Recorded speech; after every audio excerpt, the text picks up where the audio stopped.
अयोध्या में फैंसी लाइटों को लगाने में हुए भ्रष्टाचार का मामला अब तूल पकड़ रहा है। जिले के कुमारगंज स्थित नरेंद्र देव कृषि विश्वविद्यालय में आयोजित रोजगार मेले में जब यूपी के मुख्यमंत्री योगी आदित्यनाथ पहुंचे तो उन्होंने अजब गजब बात कह डाली। योगी जी ने जो बात कही उसे सुनकर आप दंग रह जाएंगे। योगी ने सरेआम कहा कि वेंडर ने विपक्षियों के साथ मिलकर फर्जी भुगतान करा लिया और उसने बचने के लिए चोरी की साजिश को रच डाला।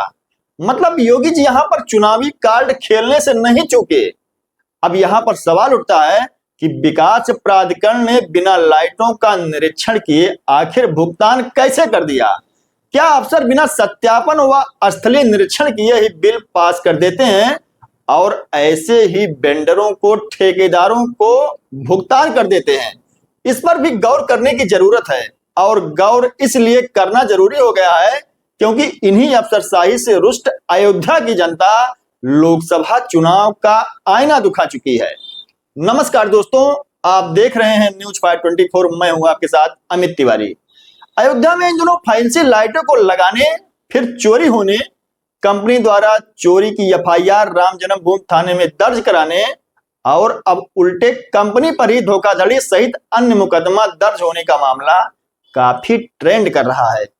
अयोध्या विकास प्राधिकरण ने रामपथ और भक्ति पथ पर 6400 बैम्बो लाइट और 96 ग्रोबो प्रोजेक्टर लगाने का टेंडर एस इंटरप्राइजेज और कृष्णा ऑटोमोबाइल्स को दिया था, लेकिन कंपनी का कहना है कि उनके द्वारा सभी लाइटों को 19 मार्च तक लगा दिया गया था। मतलब उसने सारा काम 19 मार्च तक कर लिया था, लेकिन 9 मई को जब कंपनी के कर्मियों ने निरीक्षण किया तो 3800 बैम्बो लाइट और 36 प्रोजेक्टर वहां से गायब मिला रामपथ से और भक्ति पथ से।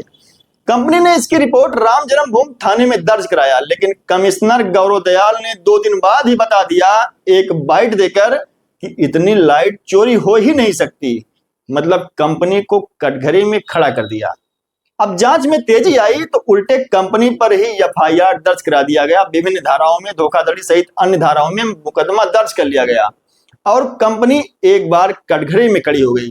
रविवार को योगी आदित्यनाथ जब अयोध्या पहुंचे तो वे इस घटना का जिक्र करने से नहीं चूके, क्योंकि इस पर अखिलेश यादव ने भी ट्वीट कर दिया था कि अयोध्या में धर्मपथ और रामपथ पर 3800 स्ट्रीट लाइट चोरी हो गई। यानी अयोध्या की जनता को और अयोध्या वासियों को कटघरा में खड़ा करने का ये प्रयास ये विपक्षी दलों के लोग करते हैं। सच्चाई क्या थी? वेंडर को मार्च तक स्ट्रीट लाइट लगानी थी, चुनाव के कारण नहीं लगाया। बाद में उसने विपक्षी दलों के साथ मिलकर के ये साजिश की कि ये पैसा निकाल सके। नहीं हो पाया तो उसने छोटी सी ई कंप्लेंट कर दी, लेकिन अब वेंडर ही शिकंजे में आ गया है। अब उनके आकाओं को भी हम शिकंजे में लेंगे। यहाँ पर सवाल उठना तो लाजमी है कि योगी जी प्रदेश में आपकी सरकार है, आप सीएम हैं और आप जीरो टॉलरेंस की बात करते हैं। आपके अफसरों ने बिना स्थलीय निरीक्षण किए, बिना लाइटें देखे आखिर कैसे भुगतान कर दिया? आपने क्या विकास प्राधिकरण के जिम्मेदार को कटघरे में खड़ा किया?